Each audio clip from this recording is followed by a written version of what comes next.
एक तो बात, विवाह क्यों करते हैं भाई? शादी क्या जरूरत है? वंश बढ़ाने के लिए, ठीक है। एक रीजन तो हम जानते हैं कि विवाह करते हैं, शादी क्यों करते हैं भाई? वंश परंपरा आगे बढ़ते। और कोई कारण? बहुत बड़ा कारण है, शारीरिक स्वास्थ्य को बरकरार रखने के लिए ना, शारीरिक स्वास्थ्य को बरकरार रखने के लिए, या कहो तो आप शारीरिक सुख को प्राप्त करने के लिए, ठीक है। और क्या कारण है बेटा? मानसिक चेतना को संतुलित बनाए रखने के लिए। इन कारणों से हम लोग विवाह करते हैं। और क्या कारण है? समाज को गति प्रदान करने के लिए। विवाह करेंगे, संतान की उत्पत्ति होगी, तभी तो समाज का निर्माण होगा ना। इन सभी कारणों से क्या है, विवाह क्या है, महत्वपूर्ण है। क्लियर है? उसके बाद आप देखते हैं गोत्र और गोत्र से संबंधित। देखो प्राचीन समय में, पहले के काल में जो ऋषि मुनि का वंशज होता था, जो ऋषि मुनि का वंशज होता था, उसको क्या कहते हैं? गोत्र। क्या कहते हैं बेटा मेरे? गोत्र। उनके जो वंश से, उन ऋषि मुनियों से जो संतान की उत्पत्ति होती थी, उसको क्या कहते थे? गोत्र कहते थे। क्या कहते थे? गोत्र कहते थे। जैसे कि अब मान लो कोई व्यास से हुआ, कोई महर्षि से, कोई श्वेतकेवा से, कोई काश्यप ऋषि से जन्म लिए ना, तो उनके वंश परंपरा को क्या कहा गया? गोत्र कहा गया। क्लियर है चीजें? गोत्र। अब देखिए भाई, गोत्र से संबंधित कुछ नियम है। नियम क्या है? पहली बात, अपने गोत्र में शादी। गोत्र का मतलब क्या होता है? वंश। अलग अलग जाति के लोग एक गोत्र के हो सकते हैं, अलग अलग जाति के लोग एक गोत्र के हो सकते हैं, लेकिन अलग अलग जाति के, एक गोत्र के लोग अलग अलग जाति के नहीं हो सकते। क्लियर? ये चीजें बात आपको ध्यान रखना। गोत्र से संबंधित नियम, पहली बात क्या? पहला बात, स्त्रियों का कोई गोत्र नहीं होता, महिलाओं का कोई गोत्र नहीं होता। जब तक कुंवारी रहती है वो अपने बाप के गोत्र के साथ रहती है। जब विवाह हो जाता है तो वो फिर क्या, जिस पुरुष के साथ शादी होता है उस गोत्र की हो जाती है। इसको आप गोत्र को कुल भी समझ सकते हैं ना, कुल। ठीक है। अब इसको बात देखिए, दूसरा बात क्या, एक ही गोत्र में शादी नहीं की जाती है। रीजन क्या है बेटा? कि एक ही गोत्र में लोग भाई बहन हो जाता है। क्या हो जाता है? भाई बहन हो जाता है, इसलिए भी गोत्र में शादी नहीं की जाती है। ठीक। और बात क्या है, एक लेकिन सुनते हैं कि हम लोग में किया जा सकता है। गोत्र में विवाह इसलिए भी नहीं करना चाहिए क्योंकि एक ही गोत्र में शादी करने से संतान कमजोर नस्ल का होता है। ठीक है, इसीलिए एक गोत्र में शादी नहीं करनी चाहिए। ठीक है, क्लियर है चीजें? तो अब आप गोत्र से संबंधित नियम जान गए। क्लियर है? अब देखो, स्त्री धन, दहेजुआ माल सब लोग जानते हैं ना, दहेज सब जानते हैं ना। देखिए यहीं से जो विवाह के समय स्त्री को उनके सगे संबंधियों के द्वारा जो धन दिया जाता था, उपहार दिया जाता था, उसको क्या कहते हैं? स्त्री धन। दहेज माता है गोदरेज, कोई चीज है स्त्री धन। ठीक है, तिलक लेते हो, पहले के समय में खेत जमीन दिया करते थे ना, तो क्या है?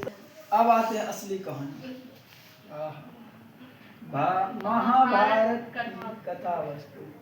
देखिए आप लोग को मैं उतना बैकअप नहीं ले जाना चाहूंगा, नहीं तो लंबा टॉपिक हो जाएगा रामायण की कथा वस्तु।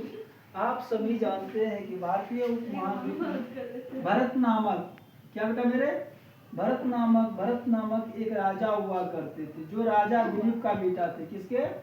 दिलीप का बेटा थे ना। ये शासन किया करते थे भरत भारतीय उपमहाद्वीप। इन्हीं के वंशजों ने जब भरत और कुरु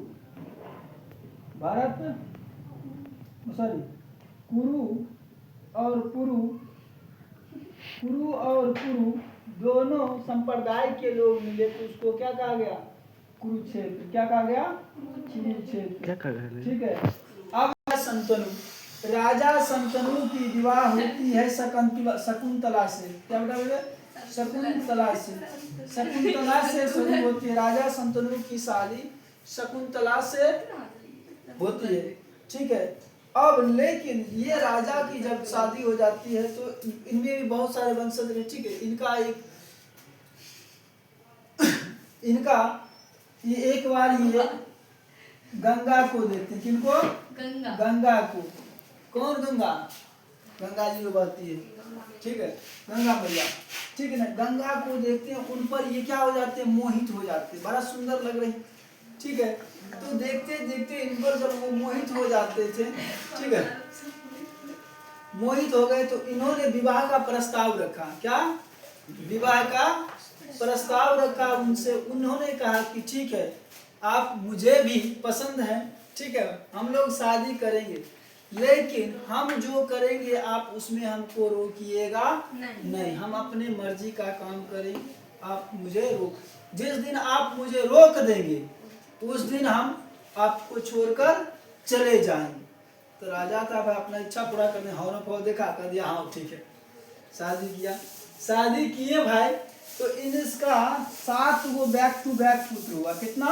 7 गो पुत्र हुआ, 7 पुत्र हुए, 7 पुत्र हुए। 7 पुत्र में इन्होंने जो जन्म हुआ, ठीक है, 7 पुत्र का इनसे जन्म हुआ गंगा से।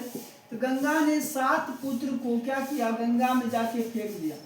भाई बच्चा रखना नहीं चाहती थी, लेकिन 8वां पुत्र जब हुआ तो राजा को लगा भाई हमारे सब बच्चा को मारिए देगी तो फिर हमारे वंश केना चलेगा, फिर शासन कौन करेगा? हम तो अब वृद्ध अवस्था हो गए, ठीक है, हम वृद्ध अवस्था हो गए, तो भाई अब कौन देखेगा? इसने क्या रोका उनको, रुक जाइए, ये मुझे बच्चे को दे दो। ठीक है, आपने अपना वचन तोड़ दिया, भंग कर दिया, अब मैं जा रही हूँ। बच्चा को दे करके वो बेचारी चल गई। अब राजा बेचारा अकेला, मन नहीं लगता था, ठीक है। ये बच्चा का नाम था देवव्रत। क्या बेटा मेरे? देवव्रत। क्या बेटा? देवव्रत। इस बच्चा का नाम देवव्रत था, ठीक है। देवव्रत इसको छोड़ के चल गई, ठीक है। इनको शिक्षा के लिए सभी परशुराम के पास भेज दिया। किसके? परशुराम के लिए भेज दिया, ठीक है। जब ये लौट के आए, पापा से मिले, उनसे पूछा भाई बताओ तुमने किन किन से क्या चीज सीखा? बताया कि भाई हमने किस परशुराम से क्या सीखा, भगवान शुक्र से क्या सीखा, बृहस्पति से क्या सीखा, हर एक के बारे में बताया कि भैया सोमदेव इंद्रदेव हमको क्या सीखा, हर एक चीज। एक नंबर धर्मधारी थे, इतना